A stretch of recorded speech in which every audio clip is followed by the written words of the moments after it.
ஒரே நாடு ஒரே தேர்தல் என்ற திட்டத்திற்கு எதிராகவும் மக்கள் தொகை அடிப்படையில் தொகுதிகளை மறுவரை செய்வதை எதிர்த்தும் கொண்டுவரப்பட்ட 2 தீர்மானங்களும் சட்டப்பேரவையில் நிறைவேற்றப்பட்டது.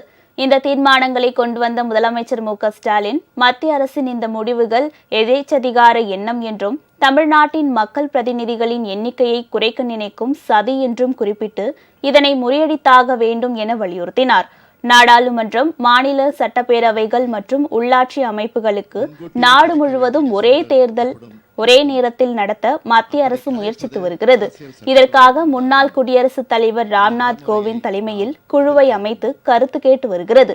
மேலும் 2026ஆம் ஆண்டுக்கு பிறகு மாநில மக்கள் தொகைக்கு ஏற்ப நாடாளுமன்ற மக்களவை தொகுதிகளின் எண்ணிக்கையை நிர்ணயிக்கவும் மத்திய அரசு திட்டமிட்டுள்ளது. இந்த 2 நடவடிக்கைகளும் செயல்பாட்டுக்கு வந்தால் தமிழகம் மிகவும் பாதிக்கப்படும் என்று கூறப்படுகிறது. இதற்கு ஆளும் திமுக உள்ளிட்ட தமிழக அரசியல் கட்சிகள் எதிர்ப்பு தெரிவித்து வருகின்றன.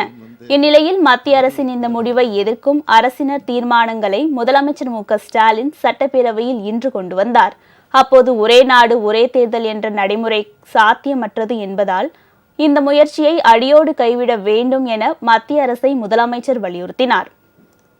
ஒரே நேரத்தில் தேர்தல் என்பது மக்களால் தேர்ந்தெடுக்கப்பட்டுள்ள சட்டமன்றங்களை முன்கூட்டியே கலைக்க வேண்டிய சூழல் ஏற்படும் என்பதும், அப்படி கலைப்பது அரசியல் சட்டவிரோதம் என்பதாலும் இந்த நடைமுறையை நாம் எதிர்க்க வேண்டும்.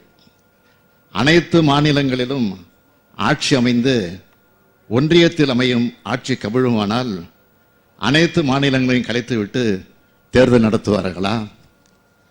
சில மாநிலங்களில் ஆட்சி கவிழ்ந்து தேர்தல் நடத்தும் சூழல் ஏற்பட்டால் ஒன்றியத்தில் ஆட்சியில் இருப்பவர்கள் தானாக முன்வந்து பதவி விலகுவார்களா? இதேபோல வரும் 2026ஆம் ஆண்டிற்கு பிறகு மாநிலத்தின் மக்கள் தொகைக்கு ஏற்றவாறு நாடாளுமன்ற தொகுதிகளை மறுவரையறை செய்ய மத்திய அரசு முடிவு செய்திருப்பது மக்கள் தொகையை கட்டுப்படுத்துவதில் சிறப்பாக செயலாற்றி வரும் தமிழகம் போன்ற தென் மாவட்டங்களின் பிரதிநிதித்துவத்தை குறைக்க செய்யும் என ஸ்டாலின் குறிப்பிட்டார்.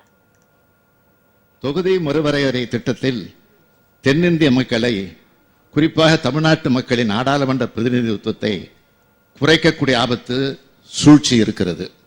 இது முளையிலேயே கிள்ளி எறியப்பட வேண்டும். தமிழ்நாட்டின் மீது, தென்னிந்தியாவின் மீது தலைக்கு மேல் தொங்கும் கத்தியாக தொகுதி மறுவரையறை உள்ளது.